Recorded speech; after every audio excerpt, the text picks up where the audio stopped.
جو بھی سائڈ آپ چاہیں مجھے دے دیں۔ وہ نظر جھکائے گھبرائی سی تھی۔ وہ مسکرایا تھا اسے دیکھتے۔ مجھے تو تم میری سائڈ پر چاہیے ہو ہر وقت۔ پھر ہاتھ اٹھاتے اس نے نرمی سے اس کے گال کو چھوا تھا۔ اس کی نظریں اندر تک اترتی محسوس ہو رہی تھیں اور اس کا لمس جان لیوا محسوس ہو رہا تھا۔ میں لیفٹ سائڈ لے لوں گی، آپ رائٹ سائڈ پر تھے تو وہیں سو جائیں۔ اس نے جان چھڑوانا چاہی تھی۔ مطلب تم میری سائڈ پر نہیں رہو گی؟ وہ گھبرا رہی تھی اور اسے دیکھتے اسے تنگ کرنا اسے نہ جانے کیوں اچھا لگ رہا تھا۔ کتنے وقت بعد تو کوئی ملا تھا دل لگانے کو۔ میں آپ کی طرف ہی تو ہوں، وہ روہنسی ہوئی تھی۔ کہاں ہو؟ تم نے کہا تم لیفٹ سائڈ پر رہو گی۔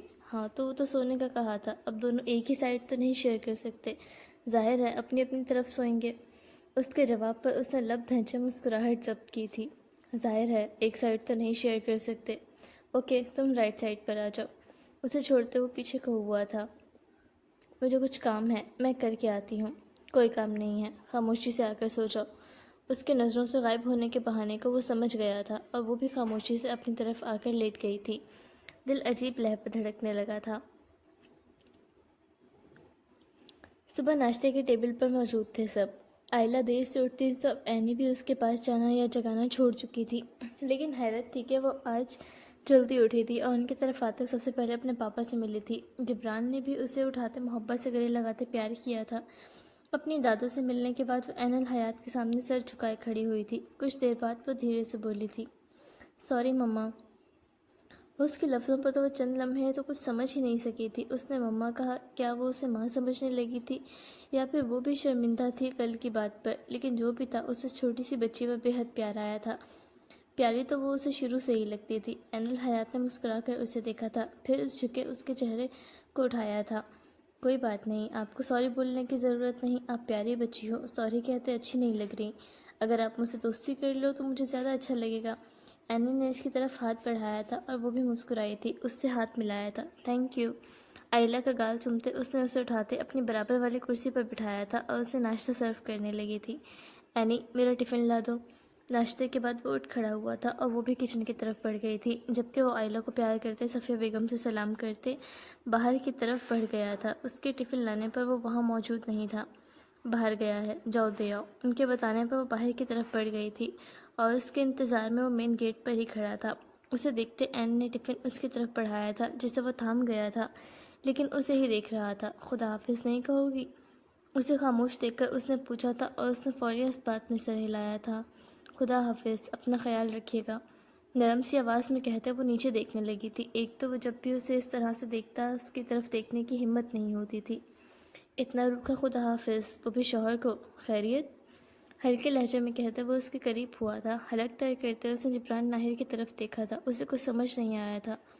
مطلب کیسے؟ اس کے پوچھنے پر وہ اس کی معصوم صورت کو دیکھتے نرمی سے اسے قریب کرتے گلے لگا گیا تھا۔ عین الحیات کے دل کی دھڑکنیں بے اختیار تیز ہوئی تھیں۔ اسے گلے سے لگا کر تھپتھپاتے وہ دور ہوا تھا اور نرمی سے اس کے گال پر لب رکھے تھے۔ عین الحیات کا سانس تک رک گیا تھا، رنگت بے اختیار سرخ پڑی تھی۔ جبران ناہر نے اس پر کھلتے رنگ دیکھے تھے، گلابی پڑتی شرم و حیا کی رنگت میں وہ مزید اس کے دل میں اتری تھی۔ ذرا سی لمس پر اسے سرخ ہوتا دیکھ کر وہ مسکرائے بغیر نہ رہ سکا تھا۔ آج اس کا آفس جانے کی جگہ اس لڑکی کے ساتھ ہی وقت گزارنے کا دل چاہا تھا، لیکن کام ضروری تھا۔ خدا حافظ، اپنا خیال رکھنا۔ اس کا گال پیار سے تھپتھپاتے وہ جا چکا تھا۔ اس کے جاتے اس نے گہرا سانس لیتے اپنا سانس بحال کیا تھا۔ ہاتھ خود بخود گال تک گئے تھے۔ وہ صرف گلابی ہی نہیں ہو رہی تھی بلکہ گال دہکنے بھی لگے تھے۔ ہونٹوں پر مسکراہٹ خود بخود آئی تھی۔ جب تک اس کی گاڑی نظروں سے اوجھل نہ ہو گئی تھی تب تک وہ وہیں کھڑی رہ گئی تھی۔ آج کا دن اس کا آئلہ کے ساتھ بے حد اچھا گزرا تھا۔ ساتھ میں ڈرائنگ کرتے، گیمز کھیلتے، کھانا کھاتے، اس نے کسی بھی قسم کی آج بدتمیزی یا ضد نہیں کی تھی، جس پر عین الحیات تو کافی خوش تھی کہ وہ اسے قبول کرنے کی کوشش کر رہی ہے اور بدلنے کی بھی۔ سارا دن گزرنے کے بعد شام میں وہ گھر آیا تھا۔ ہمیشہ کی طرح آئلہ آتے اس کے گلے لگی تھی۔ اس کے ہاتھ سے کوٹ اور سامان لیتے عین الحیات نے ایک طرف رکھا تھا۔ دونوں باپ بیٹی کو گلے لگا دیکھ کر مسکرائی تھی۔ آئلہ کو نیچے اتارتے اس نے چاکلیٹ تھمائی تھی اور وہ وہاں سے جا چکی تھی۔ عین الحیات کو دیکھتے اس نے قریب کیے اسے بھی گلے لگایا تھا، جس پر وہ ایک بار پھر سانس روک گئی تھی۔ وہ جب بھی قریب آتا سانسیں روک جاتا تھا۔ میں پانی لے کر آتی ہوں۔ وہ پیچھے ہوتے غائب ہوئی تھی، جس پر اس نے مسکرا کر سر جھٹکا تھا۔ کچھ زیادہ ہی پیاری تھی یہ لڑکی۔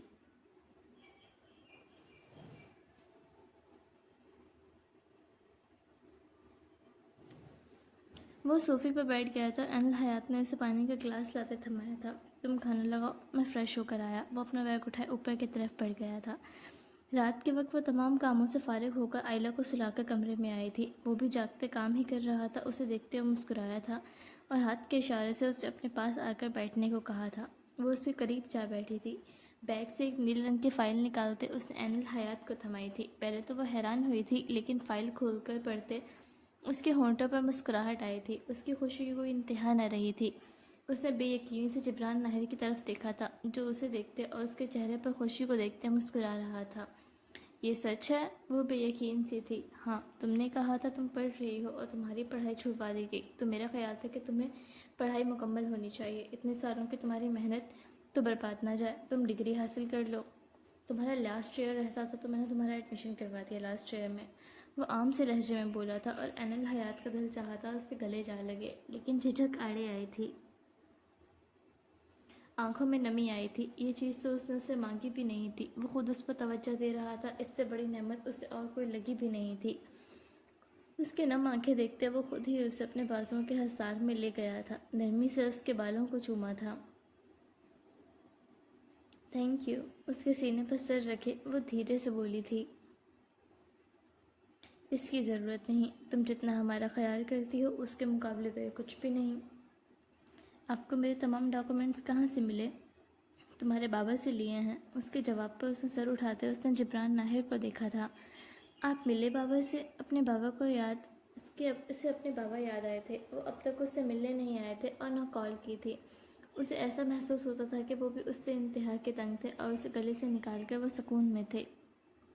ہاں، تمہارا بھی پوچھ رہے تھے۔ میں نے کہہ دیا وہ ٹھیک ہے۔ میرے ساتھ تمہیں کچھ ہو سکتا ہے کیا؟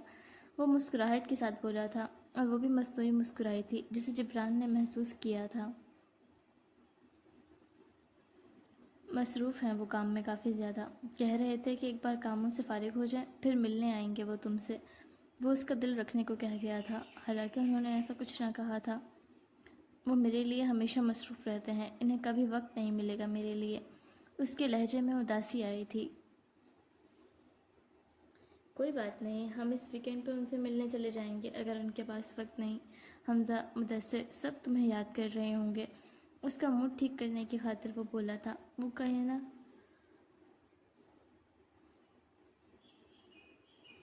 وہ کہنا چاہتی تھی کہ نہیں، انہیں اچھا نہیں لگے گا، لیکن وہ کہہ نہیں سکی تھی۔ اسے مدثر، حمزہ، زمل سے ملنا تھا اور اسے یقین تھا کہ وہ تینوں اس سے ملنے کے لیے سب سے کہہ رہے ہوں گے، لیکن کوئی انہیں لے کر نہیں آئے گا۔ مسکراتے اس نے اس بات میں سر ہلایا تھا۔ جبران نے بھی اپنا کام بند کرتے ایک طرف کیا تھا۔ صوفے کی پشت سے ٹیک لگائی تھی۔ اس کے سینے پر سر رکھے وہ پرسکون سی تھی آج۔ بازو اس کی کمر کے گرد حائل کر رکھا تھا۔ ایک ہاتھ اس کے گال پر تھا جسے وہ انگوٹھے سے سہلا رہا تھا اور دوسرا اس کے بالوں سے کھیل رہا تھا۔ تمہارے بال بہت خوبصورت ہیں۔ کیا لگاتی ہو تم؟ سر نیچے کرتے اس کے بالوں میں ایک گہرا سانس بھرا تھا۔ انگلیوں کی پوروں سے اس کے نرم ریشمی بالوں کو لیے محسوس کر رہا تھا۔ کچھ بھی نہیں، بس وہی شیمپو اور کنڈیشنر۔ سب کہتے ہیں میری مما کے بال بھی ایسے ہی تھے، تو مجھے وراثت میں ملے ہیں۔ وہ مسکرائی تھی اپنی ماں کو یاد کرتے۔ بہت خوبصورت چیز ملی ہے وراثت میں تمہیں۔ میں نے ایسے بال کسی کے نہیں دیکھے، براؤن، اسٹریٹ، پرفیکٹ، اتنے ملائم اور اتنی پیاری خوشبو۔ وہ واقعی بے حد متاثر نظر آتا تھا اس کے بالوں سے۔ تمہیں میں نے منہ دکھائے کا کوئی تحفہ نہیں دیا اس وقت۔ اس طرف کوئی توجہ ہی نہیں گئی۔ میں اب دینا چاہتا ہوں، بتاؤ کیا چاہیے؟ کچھ بھی نہیں، سب کچھ ہے میرے پاس۔ وہ پرسکون سی تھی۔ اسے شوہر کی محبت اور ساتھ چاہیے تھا، وہ مل گیا تھا، اب کچھ نہیں چاہیے تھا۔ میں بھی کم عقل ہوں، تم سے تحفہ پوچھ رہا ہوں کیا چاہیے، جبکہ وہ مجھے اپنی مرضی کا دینا چاہیے۔ انل حیات نے تاکید میں سر ہلایا تھا۔ تم کنفرم کر رہی ہو میں کم عقل ہوں؟ اس نے مصنوعی خفگی سے کہا تھا اور انل حیات نے فوری سر اٹھاتے اسے دیکھا تھا۔ نہیں، میرا وہ مطلب نہیں تھا۔ میں تو یہ کہہ رہی تھی کہ تحفہ پوچھ کر نہیں دیا جاتا۔ اس کا گھبرایا چہرہ دیکھ کر اس نے مسکراہٹ ضبط کی تھی۔ میں مذاق کر رہا تھا، جانتا ہوں میں، آپ نے ڈرا دیا تھا۔ اس نے واپس اس کے سینے پر سر رکھا تھا۔ دونوں ایک دوسرے سے ہلکی پھلکی باتوں میں مصروف ہوئے تھے۔ 11 ماہ بعد ہر ایک چیز معمول پر چل رہی تھی۔ ان کا رشتہ بھی کافی گہری محبت پر پکڑ چکا تھا۔ آئلہ کے ساتھ بھی انل حیات کی اچھی دوستی ہو چکی تھی، یہاں تک کہ وہ انل حیات سے اب کہانی سنے بغیر سوتی تک نہیں تھی۔ بال تک بنوانے وہ انل حیات کے پاس جاتی تھی۔ ہر ویکینڈ پر وہ اب کہیں نہ کہیں آؤٹنگ پر ضرور جاتے تھے۔ وہ پرسکون سے آفس میں بیٹھا کام میں مصروف تھا جب ٹیبل پر رکھا اس کا فون بجا تھا۔ اس کے سیکریٹری کی کال تھی۔ فون اٹھاتے اس نے کان سے لگایا تھا۔ سر، کوئی خاتون ہے، بغیر اپائنٹمنٹ کے آپ سے ملنے کے لیے اصرار کر رہی ہیں۔ کب سے؟ وہ کہتی ہیں آپ سے ملنا ضروری ہے، کافی گہرا رشتہ ہے ان کا آپ سے۔ سیکریٹری بھی اکتاہٹ زدہ لگتا تھا جبکہ وہ سوچ میں پڑا تھا۔ عین الحیات اور اس کی ماں کو تو سب جانتے تھے یہاں۔ کون ہے؟ کوئی نام؟ میڈم، آپ کا نام؟ سیکریٹری نے سامنے کھڑی عورت سے پوچھا تھا جس پر وہ گھبرا کر سوچ میں پڑ گئی تھی۔ وہ اس کا نام جان لیتا تو کبھی نہیں آنے دیتا اسے آفس تک۔ نام میں ان سے مل کر ہی بتاؤں گی، وہ گڑبڑائی تھی۔ سر، وہ اپنا نام بتانے سے انکاری ہے۔ تو پھر ان سے کہو جہاں ہیں وہیں کھڑی رہیں۔ وہ اکتاہٹ سے فون رکھ چکا تھا اور سیکریٹری نے ایک کڑی نگاہ اس عورت پر ڈالی تھی۔ برائے مہربانی ہمارا وقت ضائع نہ کریں اور جائیں یہاں سے۔ مجھے ان کے آفس تک جانے دو، میرا ان سے بہت گہرا رشتہ ہے۔ اس نے ایک بار پھر کوشش کی تھی۔ اور کیا رشتہ ہے وہ بھی بتا دیں، وہ سوچ میں پڑی تھی۔ میں بیوی ہوں اس کی، کچھ کھوٹوں پر زبان پھیرتے وہ بولی تھی اور سیکریٹری کا پارا ہائی ہوا تھا۔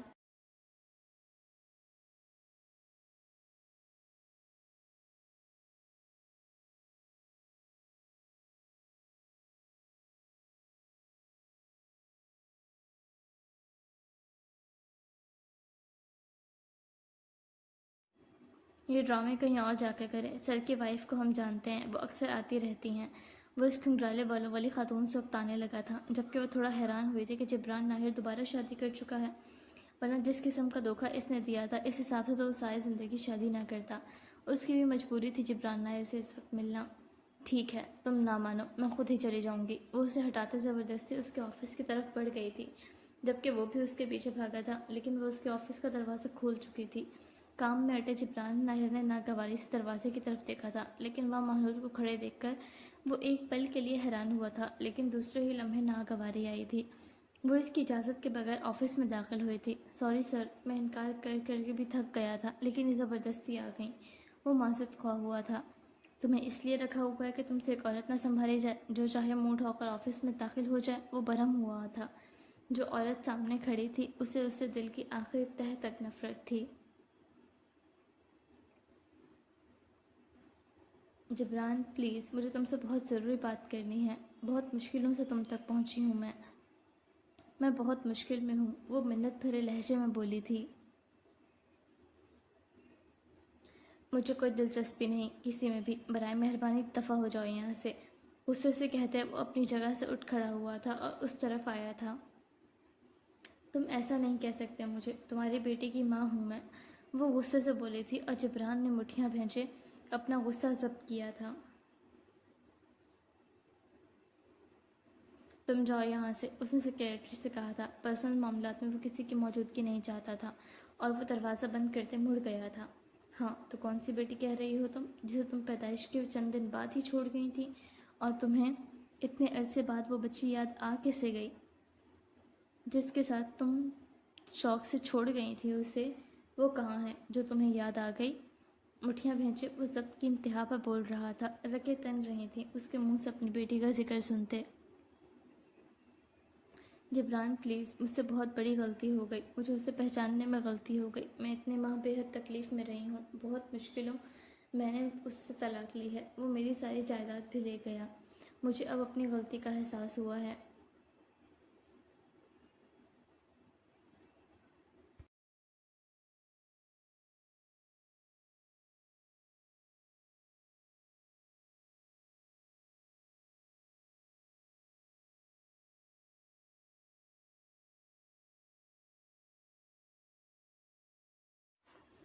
مجھے ہر وقت اپنی بیٹی یاد آتی تھی، لیکن میں مجبور تھی، نہیں آ سکی، وہ نم آنکھوں سے بول رہی تھی اور جبران اسے بے حس نظروں سے دیکھ رہا تھا۔ اس عورت کے ساتھ وقت گزرا تھا پورے 1 سال کا، اور کتنا بے حس وقت تھا وہ اسے یاد تھا۔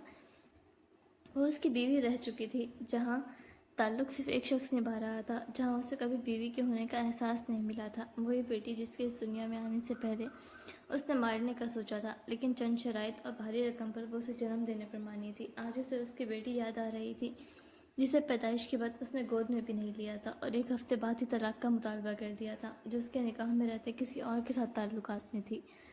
غلطی نہیں، گناہ کہو، اور جو تم نے کیا تھا۔ گناہوں کی سزا ہوتی ہے، خمیازہ ہوتا ہے جو بھگتنا ہوتا ہے۔ جو بھی ہوا اور ہو رہا ہے تم ڈیزرو کرتی ہو۔ مجھے سمجھ نہیں آیا تم کس امید سے یہاں آئی ہو۔ کیا تم اس لائق ہو کہ اس شکل کے ساتھ دوبارہ میرے سامنے آ سکو؟ دفع ہو جاؤ یہاں سے، میرے پاس کچھ نہیں ہے تمہارے لیے۔ پلیز جبران، میری بات کو سمجھو، میرے پاس کچھ نہیں ہے۔ ڈیڈ بھی مجھے ان کے گھر آنے سے انکار کر چکے ہیں، تو میں کیا کروں؟ تمہارے ساتھ وہی ہو رہا ہے جس کے تم لائق تھی۔ اب مجھ سے کیا چاہتی ہو جو تم یہاں آئی ہو؟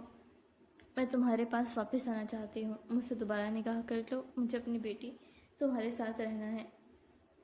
مجھے احساس ہو گیا ہے کہ تم سے بہتر کوئی نہیں ہے میرے لیے، وہ بے چین سے لہجے میں کہہ رہی تھی، جبکہ اس کی بات پر جبران کی رگیں پھٹنے والی ہوئی تھی۔ وہ اسے آخر سمجھتی کیا تھی اور خود کو کیا سمجھتی تھی؟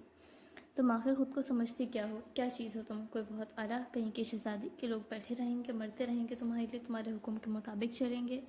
اوقات ہے تمہاری اتنی؟ تم جیسی عورت کے ساتھ ایک سال بھی کیسے گزار لیا مجھے سمجھ نہیں آتا، جسے میں دیکھنا بھی گوارا نہ کروں۔ اور میری بیٹی کو اپنی بیٹی کہنا بند کرو، جسے تم پیٹ نہیں مار دینا چاہتی تھی۔ مت بھولو اس کی قیمت وصول کی تھی تم نے مجھ سے۔ دیکھو خود کو آج بھی، راہ چلتا بھی تمہیں دیکھنا گوارا نہ کرے، اور تم آئی ہو کہ جبران ناہر تمہیں واپس اپنا لے گا۔ مجھے اپنی غلطی کا احساس ہو گیا ہے، تم تو مجھ سے محبت کرتے تھے، تم تو سنگ دل نہیں بنو، پلیز مجھے اپنے ساتھ رکھ لو۔ محبت تم سے میں نے کبھی نہیں کی، نہ تم نے موقع دیا۔ میں شادی کر چکا ہوں اور اپنی بیوی سے میں بے حد محبت کرتا ہوں، اتنی کہ مجھے خود اندازہ نہیں ہو سکا کب اس کے بغیر سانس لینا بھی مشکل ہونے لگا میرے لیے۔ اسے دیکھو تو تمہیں اندازہ ہوگا وہ واقعی اتنے چاہے جانے کے لائق ہے۔ اس نے مجھے محبت کرنا تب سکھایا جب میں عورت ذات سے ہی بددل ہو چکا تھا، صرف تمہاری وجہ سے۔ آئلہ کو ماں مل چکی ہے جو اسے سگی ماں سے بھی زیادہ پیار دیتی ہے۔ میں اپنی زندگی میں بے حد خوش ہوں۔ برائے مہربانی اب دفع ہو جاؤ یہاں سے، اس سے پہلے کہ میں تمہیں دھکے دے کر اپنے ہی آفس سے نکالوں اور تمہاری رہی صحیح عزت بھی نہ بچے۔ وہ غصے سے دانت پیستے بولا تھا اور مہنور نے مٹھیاں بھینچی تھیں۔ وہ آج بھی وہی بد دماغ خود سر عورت تھی۔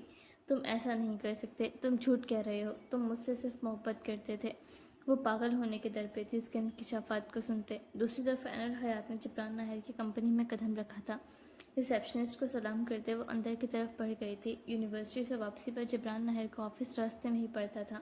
وہ اکثر یہاں آتی تھی۔ واپسی پر اس کا اور آئلہ کا ڈرائیور الگ الگ تھا، ان کے انسٹیٹیوٹ مختلف سمت میں ہونے کے باعث۔ اس کا سیکریٹری آج اسے دیکھتے گھبرایا تھا، کیونکہ آج اس کے باس کے ساتھ پہلے ہی کوئی لڑکی آفس میں تھی جو کام کے حوالے سے بالکل بھی نہیں تھی، لیکن جو اس کی بیوی تھی وہ اسے روک نہیں سکتا تھا۔ حقیقت یہی ہے کہ تم اپنے کرموں کی سزا پا رہی ہو، تم اس لائق ہو، ابھی تو میں نے تمہیں ایسے ہی چھوڑ دیا تھا، تمہیں ذلیل کرنے پر آتا، تم سوچ بھی نہیں سکتی تھی کہ میں کس قدر ذلیل کرتا تمہیں۔ یہ میری ادھوری خواہش ہے، اسے اجاگر نہیں کرو اور دفع ہو جاؤ۔ مجھے پتہ ہے تم غصے میں کہہ رہے ہو، تم آج بھی محبت کرتے ہو مجھ سے۔ وہ اس کے گلے جا لگی تھی اور اسی لمحے آفس کا دروازہ کھلا تھا، اور اسی لمحے اس کے گلے لگتے ہی ایک سیکنڈ سے بھی پہلے اس نے مہنور کو خود سے دور جھٹکا تھا۔ غصے میں اس کا ہاتھ اٹھا تھا، لیکن مٹھیاں بھینچے وہ ضبط کر گیا تھا، جبکہ اینل حیات سانس نہیں لے سکی تھی۔ اس نے کسی عورت کو اپنے شوہر کے گلے لگے دیکھا تھا، کس خوشی سے وہ آج آئی تھی، وہ غارت ہوئی تھی۔ اس کے دھول چھٹکنے پر مہنور کو ذلت کا احساس ہوا تھا، اور جبران ناہر کو اس کا گلے لگنا جتنا ناگوار گزرا تھا وہ ناقابل بیاں تھا۔ پہلی بار کسی عورت پر ہاتھ اٹھانے کے لیے ہاتھ اٹھا تھا اس کا۔ دروازہ کھلنے پر وہ دونوں ہی دروازے کی طرف متوجہ ہوئے تھے۔ وہاں کسی لڑکی کو کھڑا دیکھ کر ذلت کا احساس مزید بڑھا تھا، جبکہ اس کی آنکھوں میں بے یقینی، اور اینل حیات کو دروازے پر دیکھ کر جبران چند لمحے کچھ سمجھ ہی نہیں سکا تھا، لیکن جو وہ سمجھ رہی تھی وہ سمجھ چکا تھا۔ تمہیں تمیز نہیں ہے، دروازہ بجا کر نہیں آ سکتی تھی؟ مہنور اس پر چیخی تھی۔ اپنی زبان سنبھال کر بات کرو، بیوی ہے وہ میری۔ وہ بری طرح دھاڑا تھا اور مہنور کی زبان کو بریک لگی تھی۔ وہ خاموشی سے اس لڑکی کو دیکھنے لگی تھی، معصوم سی صورت، سرخ سفید رنگت سے آنکھیں جن سے معصومیت ٹپکتی تھی۔ وہ بے حد خوبصورت تھی، واقعی وہ محبت کے لائق تھی، اور دروازے پر ساتھ کھڑی تھی، اور جبران ناہر اس طرف بڑھ گیا تھا، اس کا ہاتھ نرمی سے اپنے ہاتھ میں لیا تھا، جبکہ اس کی بے یقینی کی نظر جبران ناہر کے چہرے پہ تھی، ہمیشہ کی طرح اس کے آنے پر جیسے وہ اسے سینے سے لگاتا تھا اسے لگایا تھا، جسے دیکھ کر مہنور کو آنکھ کھوئے بغیر نہ رہ سکی تھی۔ اس کے انداز میں تبدیلی، اس کی لہجوں میں تبدیلی اس نے محسوس کی تھی۔ اندر آؤ، اس کا ہاتھ تھامے وہ اسے اندر لے آیا تھا۔ وہ نارمل بیہیو کر رہا تھا، جبکہ دل ڈر رہا تھا کہ وہ اس پر یقین کرے گی بھی یا نہیں۔ کیا وہ اس غلط فہمی کے باعث اس کی محبت سے بھی محروم رہ جائے گا؟ اوہ، تو یہ ہے تمہاری بیوی۔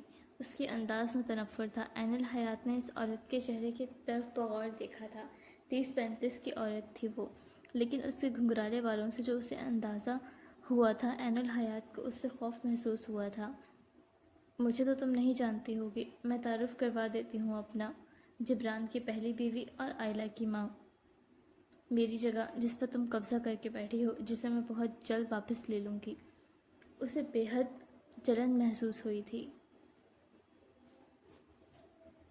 بکواس بند کرو اپنی اور دفع ہو جاؤ یہاں سے، وہ ایک بار پھر لڑا تھا۔ عنقریب تھا وہ واقعی سیکیورٹی کو بلا کر اسے نکلواتا۔ جا رہی ہوں، لیکن یاد رکھنا تمہیں دوبارہ نکاح تو مجھ سے کرنا پڑے گا، ورنہ کورٹ سے میں اپنی بیٹی واپس لے لوں گی۔ میں ماں ہوں اس کی، میری زیادہ سنی جائے گی۔ اسے وارن کرتے وہ باہر نکل گئی تھی، جبکہ عین الحیات کا دل کانپ کر رہ گیا تھا۔ کیا وہ واقعی اس سے نکاح کر لے گا؟ اس کا دل آئلہ سے بھی اس قدر لگ گیا تھا کہ وہ آئلہ کو بھی دور لے جائے گی، اور وہ جبران ناہر جس سے محبت کرنے لگی تھی وہ بھی کیا بڑھ جائے گا۔ اس کی طرف مڑتے جبران ناہر نے اس کا چہرہ ہاتھوں میں تھاما تھا۔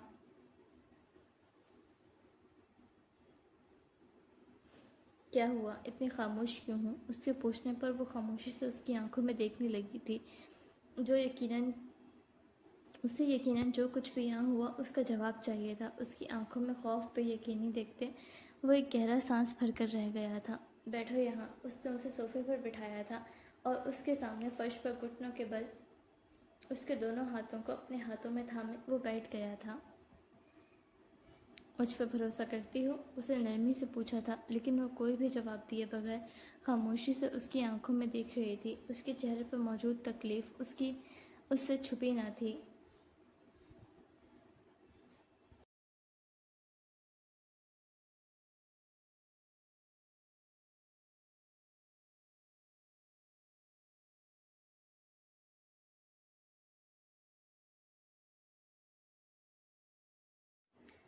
وہ مہنور تھی جس سے آئلہ نے جنم لیا تھا۔ جہاں اس نے شادی کی تھی وہاں سے اسے طلاق ہو گئی ہے اور سب چھن گیا ہے، جو میرے نزدیک اس کے کرموں کی سزا ہے۔ وہ یہاں اس لیے آئی تھی کہ میں اسے اپنا لوں گا، صرف آئلہ کی وجہ سے، لیکن یہ ناممکن ہے، جسے میں چند لمحے بھی گوارا نہیں کر سکتا۔ اسے اپنانا دور کی بات ہے۔ تم اس کے لیے بے فکر رہو۔ مجھے اگر زندگی میں کسی سے محبت ہوئی ہے تو وہ صرف تم ہو۔ میری پہلی بیوی نہ صحیح، میری پہلی محبت ہو تم۔ کاش تم پہلے ملی ہوتی۔ یہ خواہش ہمیشہ میرے اندر رہتی ہے۔ آئلہ کو وہ کبھی چھین نہیں سکتی ہم سے۔ اس کی بہت سی کمزوریاں ہیں میرے پاس، نہ وہ اس لائق ہے کہ کیس لڑ سکے۔ میں صرف تمہارا ہوں اور تمہارا رہوں گا، اور کوئی عورت ہماری زندگی میں نہیں آئے گی، بھروسہ رکھو، کبھی ٹوٹنے نہیں دوں گا۔ بے حد محبت سے کہتے اس نے اس کے دونوں ہاتھوں کو باری باری چوما تھا، اور عین الحیات کی آنکھوں سے آنسو بہہ نکلے تھے۔ لیکن اگر وہ واپس آ گئی تو اس نے مجھ سے آپ کو اپنا بنا لیا تو وہ مجھ سے پہلے آپ کی زندگی میں آئی تھی۔ وہ آئلہ کی ماں ہے۔ اس کی آواز کمزور سی تھی، آنکھوں میں نمی بھرنے لگی تھی۔ جو پہلے ہی کسی کا ہو اسے کوئی اپنا نہیں بنا سکتا۔ میں تو تمہارا ہوں نا، اور آئلہ ہماری بیٹی ہے، اسے کوئی نہیں چھین سکتا ہم سے۔ سب مجھ پر چھوڑ دو اور پرسکون ہو کر رہو۔ میں کچھ نہ کچھ بھی غلط نہیں ہونے دوں گا۔ میں ہوں نا، کچھ بھی غلط نہیں ہونے دوں گا۔ اس نے تسلی دی تھی، اور عین الحیات کی آنکھوں سے آنسو بہہ نکلے تھے۔ وہ کتنا ڈر گئی تھی ان چند لمحات میں، وہ اندازہ نہیں کر سکتی تھی۔ دل کو تھوڑا سکون محسوس ہوا تھا۔ وہ اس کے کندھے پر سر رکھتے رو پڑی تھی۔ اس نے پیار سے اس کے بال سہلائے تھے۔ بس خاموش ہو جاؤ، اتنا نہیں روتے۔ وہ اس کا سر چوم رہا تھا اور وہ رو رہی تھی۔ اچھا اب بتاؤ، تم کیسے آئی تھی؟ مجھے کچھ بتانا تھا آپ کو۔ وہ اس کے آنسو صاف کرتے سیدھے ہوئی تھی۔ میرا بیگ، اس نے ٹیبل پر رکھے اپنے بیگ کی طرف اشارہ کیا تھا۔ وہ اٹھ کھڑا ہوا تھا اس کے بیگ اٹھانے کی طرف، اور وہ بھی کھڑی ہوئی تھی۔ اس کے ہاتھ سے بیگ لیتے اس نے اس میں سے اینولپ نکالتے اس کی طرف بڑھایا تھا، جسے کھولتے وہ پڑھنے لگا تھا۔ وہ واحد پیپر ہوگا جسے اس نے 3 سے 4 بار یقین دہانی کے لیے پڑھا ہوگا۔ اس نے ایک بار پھر عین الحیات کی طرف دیکھا تھا۔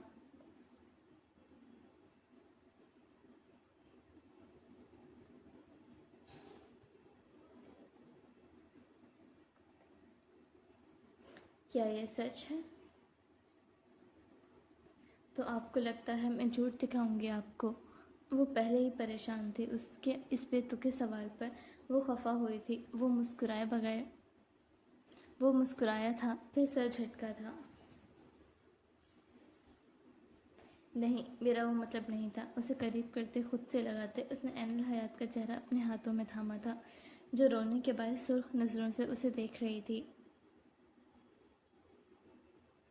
کب پتہ چلا تمہیں؟ آج ہی۔ کل یونیورسٹی میں طبیعت خراب ہو گئی تھی تو میں نے وہیں کلینک پر چیک اپ کروایا تھا۔ رپورٹس آ جائی ہیں تو میں آپ کو بتانے یہاں آ گئی۔ وہ نظریں جھکا گئی تھی۔ سچ کہوں تو اب تک یقین نہیں ہو رہا۔ وہ محبت پاش نظروں سے اس کے چہرے کو تک رہا تھا۔ وہ ایک بار پھر باپ بننے جا رہا تھا اور اس بار خوشی مکمل تھی۔ اس بار اس کی پسندیدہ عورت اس کی محبت تھی جو صرف اس سے محبت کرتی تھی، اور اس بار وہ اولاد کی خوشی اپنی شریک حیات کے ساتھ مکمل محسوس کرنے والا تھا۔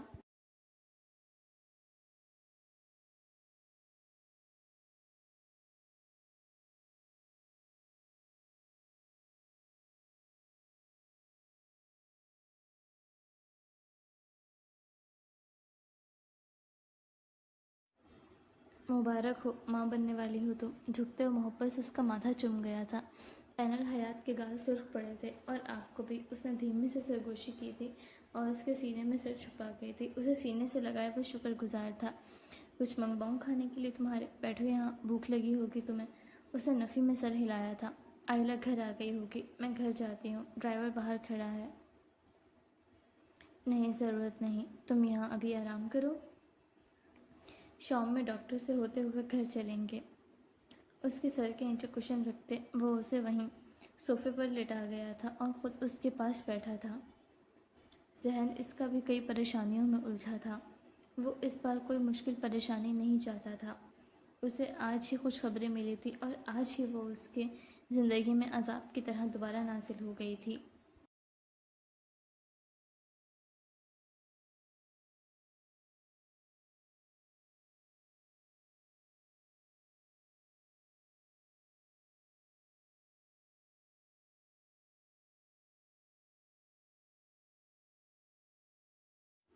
کتنی خود سر اور خود غرض ہے وہ، اس کا اندازہ وہ 1 سال اس عورت کے ساتھ رہ کر لگا چکا تھا، لیکن اس کے سامنے پریشانی ظاہر نہیں کر سکتا تھا۔ جس حال میں وہ تھی اب بھول کر بھی وہ اسے پریشانی نہیں دے سکتا تھا۔ محبت سے اس کے گال پر ہاتھ رکھتے اس نے سہلایا تھا، ایک نرم مسکراہٹ کے ساتھ اس کی جانب دیکھا تھا۔ کیا ہوا؟ خود کو مسلسل تکتا پا کر وہ پوچھ بیٹھی تھی۔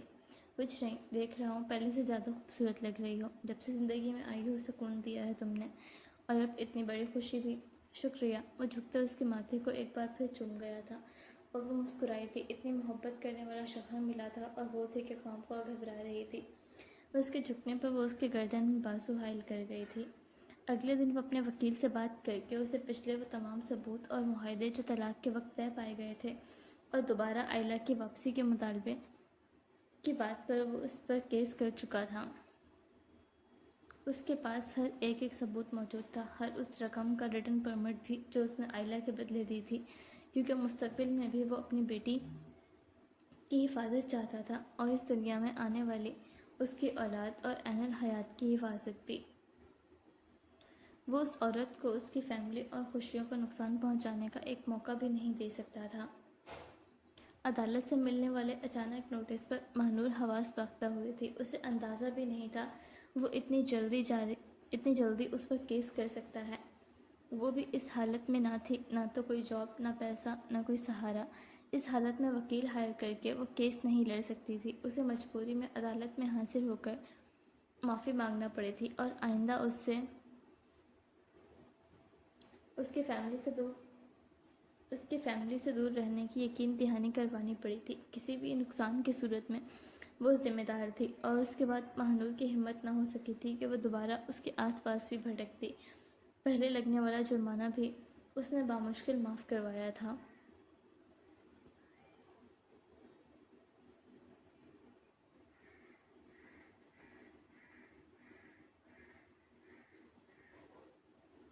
آج 9 ماہ مکمل ہو چکے تھے عین الحیات کو۔ وہ ہسپتال میں داخل تھی۔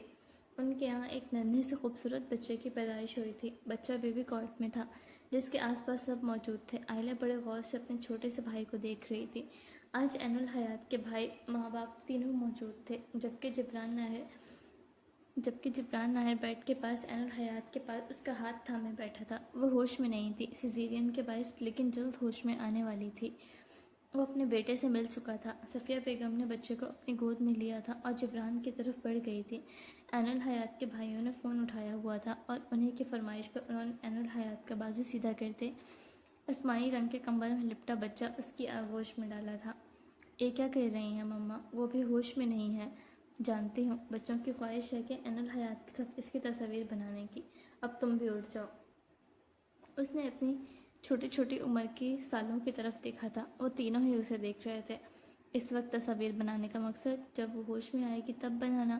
نہیں، جب وہ ہوش میں آئیں گی ہم تب انہیں دکھائیں گے کہ ان کا بیبی پیدا ہونے کے فوراً بعد کیسا نظر آتا تھا۔ اب آپ یہاں سے اٹھ جائیں، سب سے چھوٹا مدثر بولا تھا۔ چند منٹ میں بیبی کا فیس بدل تو نہیں جائے گا؟ وہ حیران ہوا تھا۔ جبران، کیا بچوں کے ساتھ بحث کر رہے ہو؟ اٹھ جاؤ۔ صفیہ بیگم کے کہنے پر وہ نہ چاہتے ہوئے بھی اٹھ کھڑا ہوا تھا اور باقی بڑوں کے ساتھ جا کھڑا ہوا تھا۔ چہرے پر مسکراہٹ لیے وہ عین الحیات کو اس کی آغوش میں لیٹے اپنے ننھے سے بچے کو دیکھنے لگا تھا۔ دنیا مکمل لگ رہی تھی۔ اس کے برابر میں آج اس کی پھپھو کھڑی تھی۔ اس نے نظریں پھیرتے انہیں دیکھا تھا۔ انہوں نے بھی اس کی طرف دیکھا تھا۔